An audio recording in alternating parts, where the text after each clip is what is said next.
इस वीडियो में हम लोग लाइपोमा के बारे में बात करेंगे। लाइपोमा का मतलब होता है कि फैट सेल्स का एक्युमुलेशन। फैट सेल किसी एरिया में, बॉडी के किसी साइट में यदि फैट सेल्स जो हमारी तेल वाली सेल्स हैं वो एक साथ इकट्ठा हो जाएं तो उसको लाइपोमा बोला जाता है। इसको साधारण भाषा में लोग इसे चर्बी की गांठ, चर्बी का इकट्ठा हो जाना एक जगह पर, ऐसे समझते हैं। तो लाइपोमा जो होती है ये एक बहुत ही कॉमन प्रॉब्लम है। तो ये इतना कॉमन प्रॉब्लम है कि कुछ रिसर्च में 1 से 2% केसेस में भी देखने को मिला है। 1 से 2% मतलब कि 100 में से, हर 100 में से 1 से 2 लोगों के अंदर ये चर्बी की गांठें देखने को मिल जाएंगी। लेकिन अधिकांश लोगों में ये इतनी छोटी होती हैं कि कई बार पूरा जीवन व्यतीत हो जाता है तो पता ही नहीं चल पाता है कि आपके शरीर में भी कभी लाइपोमा नाम की परेशानी थी। तो जो लाइपोमा की प्रॉब्लम होती है, इसमें जो चर्बी की गांठें होती हैं वो 1 से 5 सेंटीमीटर की साइज़ की साधारणतः होती हैं। कभी कभी इससे भी छोटी हो सकती हैं और कुछ केसेस में इससे बड़ी भी हो सकती हैं, जैसे कि 10 सेंटीमीटर या फिर 20 सेंटीमीटर के साइज़ की भी हो सकती हैं। 10 सेंटीमीटर से यदि ज़्यादा बड़े साइज़ की होती है तो इसे जायंट लाइपोमा बोला जाता है। और ऐसे केसेस रिकॉर्ड में हैं, साइंस के रिकॉर्ड में, जिसमें 20 सेंटीमीटर या उससे भी ज़्यादा साइज़ के भी देखने को मिल सकती है। ये जो गांठें होती हैं ये बिना किसी लक्षण के होती हैं, मतलब व्यक्ति को इसमें किसी भी प्रकार का कोई परेशानी नहीं होती है। लेकिन कुछ केसेस में इसमें थोड़ी बहुत दर्द हो सकती है, थोड़ी तकलीफ हो सकती है। तो लाइपोमा का ही एक विशेष वैरायटी होता है जिसे एंजियोलाइपोमा बोला जाता है। उसमें व्यक्ति को थोड़ी दर्द हो सकती है या फिर छूने पर हल्का फुल्का दर्द, हल्का फुल्का पेन बता सकता है। इनकी जो संख्या होती है साधारणतः कुछ की नंबर में होते हैं, लेकिन कुछ मरीजों में ये 20, 50, 100 की संख्या में भी हो सकते हैं। विशेष करके जो फेमिलियल वेरिएंट है, जेनेटिक वेरिएंट है, मतलब आनुवांशिक, जो पीढ़ी दर पीढ़ी चलने वाला जो लाइपोमा का वेरिएंट है, उसमें संख्या में ये काफ़ी ज़्यादा मात्रा में भी हो सकते हैं। शरीर पे हो सकता है, हाथ पैर में 50, 100 की संख्या में भी हो सकता है। तो जो लाइपोमा की जो गांठें होती हैं ये साधारणतः स्किन की जो तीसरी लेयर होती है उसमें देखने को मिलती है। जो सबक्यूटेनियस प्लेन होता है उसमें देखने को मिलती है। लेकिन लाइपोमा शरीर के हर अंग में देखने को मिल चुकी हैं, जैसे कि ये मांसपेशियों के अंदर भी देखने को मिल चुकी हैं। जो हड्डियां होती हैं उसके अंदर सिनोवियल, जो सिनोवियल मेम्ब्रेन होती है उसके अंदर देखने को मिल चुकी हैं। जो पेट होती है उसके अंदर भी, हार्ट के अंदर भी, मस्तिष्क के अंदर भी लाइपोमा देखने को मिल सकती हैं। तो ये बड़ा थोड़ा अजीब लगेगा कि हार्ट के अंदर लाइपोमा पाया जाना, पेट के अंदर लाइपोमा पाया जाना। और ये जो लाइपोमा होते हैं यदि व्यक्ति को लक्षण न हो तो पूरा जीवन व्यतीत हो जाता है, पता भी नहीं चल पाता है कि उसको लाइपोमा था भी कि नहीं था। तो जो लाइपोमा की प्रॉब्लम होती है वो, इसमें कोई लक्षण नहीं होता है, लेकिन मरीज़ इसको लेकर के बहुत ज़्यादा चिंतित रहते हैं। जो हमारी क्लिनिक में सबसे ज़्यादा चिंता का जो कारण होता है वो लेकर के, इस बात को लेकर के आते हैं कि डॉक्टर साहब चेक कर लीजिए, कहीं मेरे लाइपोमा में, इस गांठ में किसी तरह का कैंसर का कोई रिस्क या डर तो नहीं है। तो यहाँ पर समझने वाली बात ये है कि लाइपोमा जो है एक बहुत ही साधारण प्रॉब्लम है और इसमें कोई कैंसर का किसी प्रकार का कोई डर नहीं होता। तो लाइपोमा की परेशानी है आपको तो आप एकदम निश्चिंत रहें। कुछ विशेष सिचुएशन में, बहुत ही रेयर और सामान्य कंडीशन में ही लाखों में से एक आध पेशेंट में कैंसर का डर देखा गया है, जिसके बारे में हम लोग अभी आगे बात करेंगे। तो लाइपोमा एक साधारण प्रॉब्लम हुई, इसमें कोई सिम्टम नहीं हुआ, कोई लक्षण नहीं हुआ। कुछ मरीजों में हल्का फुल्का दर्द हो सकता है। दूसरी जो परेशानी की बात हो सकती है कि यदि लाइपोमा बहुत बड़े साइज़ का हो गया, जैसे 10 सेंटीमीटर का लाइपोमा है, आपके हाथ वाले एरिया में है, आपकी जॉइंट पे है, तो आपको काम करने में, लिखने में, पढ़ने में, रोज़ाना का काम करने में ये बाधा पहुंचा सकता है। चल रहे हैं तो बड़ा लाइपोमा है तो लड़ गया, शरीर से लड़ रहा है, तो ये सब सिंपल सा, मतलब कोई विशेष प्रॉब्लम नहीं, हल्के फुल्का प्रॉब्लम क्रिएट कर सकता है। तो लाइपोमा, नेक्स्ट प्रश्न ये उठता है कि लाइपोमा के होने का कारण क्या है, आखिर क्यों हो जाती है शरीर में लाइपोमा, क्यों चर्बी एक जगह इकट्ठा हो जाती है। तो अभी तक साइंस के पास इसका उत्तर नहीं है कि क्यों हो जाती है।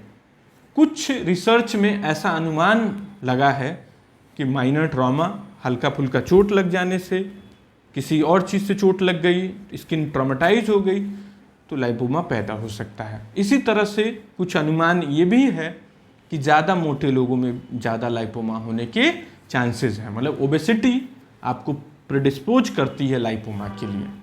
इसी तरह से डायबिटीज़, कोलेस्ट्रॉल का बढ़ जाना खून में, तेल का बढ़ जाना, हाइपरलिपिडेमिया, ये सब प्रॉब्लम भी लाइपोमा ज़्यादा पैदा करने के चांसेस करती हैं।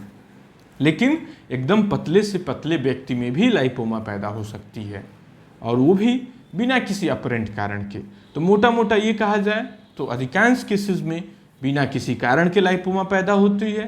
कुछ लोगों में जो कारण मैंने गिनाए, जैसे चोट लगना, ओबेसिटी, मोटापा, डायबिटीज़, कोलेस्ट्रॉल, इनकी वजह से लाइपोमा पैदा हो सकता है।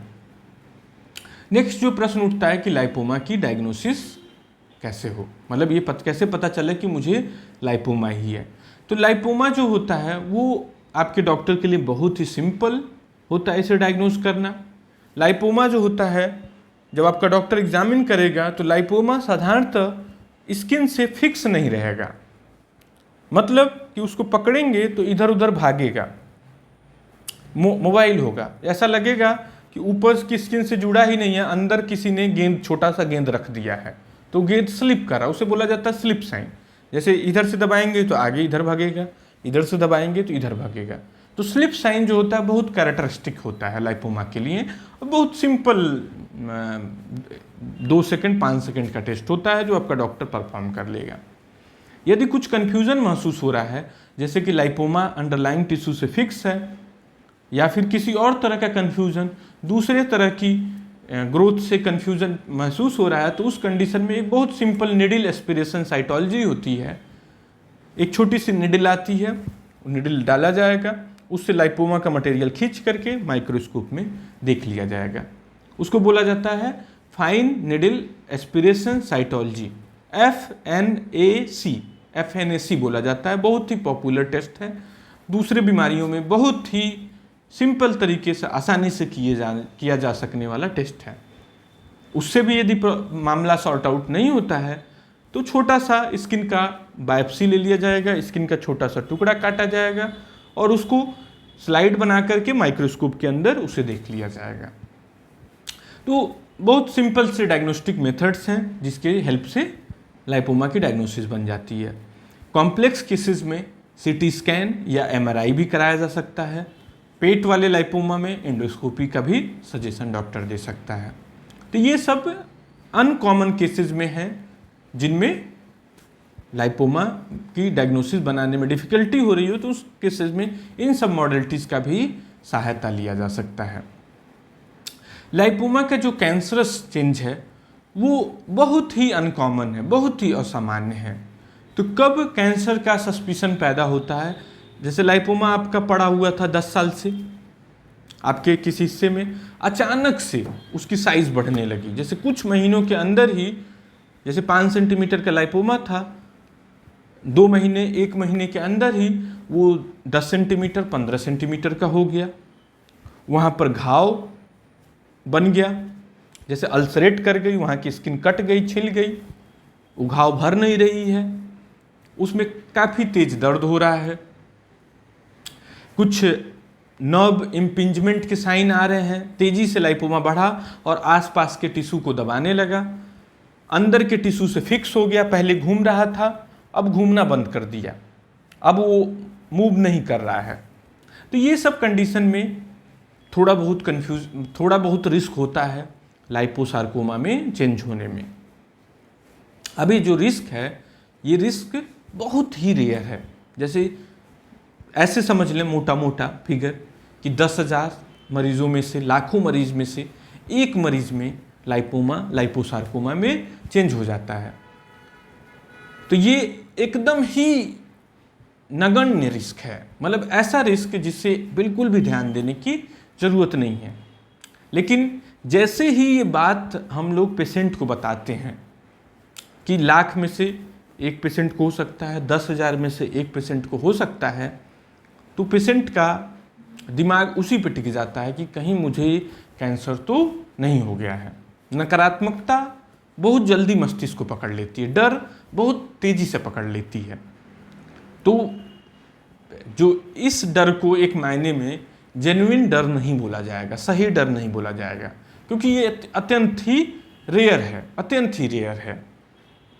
जैसे आप ट्रेन से चल रहे हैं तो कभी कभार ट्रेन से एक्सीडेंट भी कर जाती है, तो उससे आप डर के बैठ जाएं, ट्रेन में चलना बंद कर दें, तो ये बहुत ही जेन्युइन फियर नहीं हुआ, बहुत सही डर नहीं हुआ, गलत डर हुआ। तो इन चीज़ों पे ध्यान देने की बिल्कुल ज़रूरत नहीं है। तो सीधे शब्दों में ये समझें कि लाइपोमा जो है वो नॉन कैंसरस ग्रोथ है, वो बहुत ही कम चांसेस है कि वो आपको किसी तरह के ट्रबल में, किसी तरह की परेशानी मुसीबत में डाले। दूसरी नेक्स्ट जो प्रश्न उठती है कि लाइपोमा का ट्रीटमेंट कैसे हो, तो सबसे पहली चीज़ ये है कि लाइपोमा का ट्रीटमेंट आपके ऊपर डिपेंड करता है कि आप उसे ट्रीट करवाना चाहते हैं कि नहीं है। मतलब यदि आपको लग रहा है कि कॉस्मेटिकली डिसफिगरिंग है, मतलब कि इसको मुझे देखने में ठीक नहीं लग रहा है, ऐसे उठा हुआ है वहाँ की स्किन, मुझे इसे हटवाना है, मुझे अपनी स्किन बराबर चाहिए, एक जैसी चाहिए, तो उस कंडीशन में इसको लाइपोसक्शन के द्वारा, एक छोटा सा पोर्ट होता है, छोटी सी मशीन होती है, उससे वहाँ की फैट खींच ली जाती है, या फिर एक छोटी सी सर्जरी होती है। उसमें क्या होता है कि लाइपोमा जैसे आपका 10 सेंटीमीटर का है, तो जो इंसिजन, जो चीरा लगाया जाएगा, वो 1 सेंटीमीटर, 2 सेंटीमीटर या 3 सेंटीमीटर का लगाया जाएगा। मतलब लाइपोमा से काफ़ी छोटा चीरा, और उससे विशेष उपकरण की मदद से लाइपोमा को पॉपअप करके बाहर निकाल लिया जाएगा। तो इसकी सर्जरी भी बहुत ही सिंपल होती है, और सर्जरी आपके ऊपर डिपेंड करेगा कि आप करवाना चाहते हैं कि नहीं है, कॉस्मेटिकली बहुत ज़्यादा डिसेबलिंग है, काम करने में बाधा कर रही है, दिक्कत कर रही है, तो ऐसी कंडीशन में सर्जरी करवाया जा सकता है। लेकिन इसको गलाने के लिए मेडिकल थेरेपी बहुत अच्छी उपलब्ध नहीं है। एक इंजेक्शन उपलब्ध है जिसको बार बार लगाया जाए तो लाइपोमा गलाया जा सकता है या छोटा किया जा सकता है, लेकिन वो इंजेक्शन इतनी पॉपुलर नहीं है क्योंकि उसके मल्टीपल सेशंस की ज़रूरत पड़ती है। दूसरी जो दवाइयाँ हैं या जो भी मेडिसिन अभी उपलब्ध हैं, उनमें से कोई मेडिसिन ऐसी कारगर दवाई नहीं है कि जो आपकी चर्बी की गांठों को गला सके। तो कोई ये क्लेम करता है कि दवाई से आपकी चर्बी की गांठों को गला देगा, तो ज़्यादा चांसेस यही हैं कि वो झूठ बोल रहा है या भ्रमित कर रहा है आपको। डॉक्टर आपको ऐसा एडवाइस नहीं देगा क्योंकि कोई दवाई बनी ही नहीं है जिससे कि चर्बी की गांठों को गलाया जा सके। तो इस तरह के भ्रम में, जाल में न पड़े। काफ़ी झोला छाप डॉक्टर इस तरह का कहते हैं कि दवाई दे देंगे, गला देंगे, तो वो गलत तथ्य है, तो उसके चक्कर में ना पड़े। कोई भी कन्फ्यूज़न हो तो अपने डॉक्टर से मिल करके इसका डिस्कस कर लें, इसकी जानकारी ले लें, कन्फ्यूज़न दूर कर लें, ज़रूरत महसूस हो तो सर्जरी करके हटवा लें। Thank you.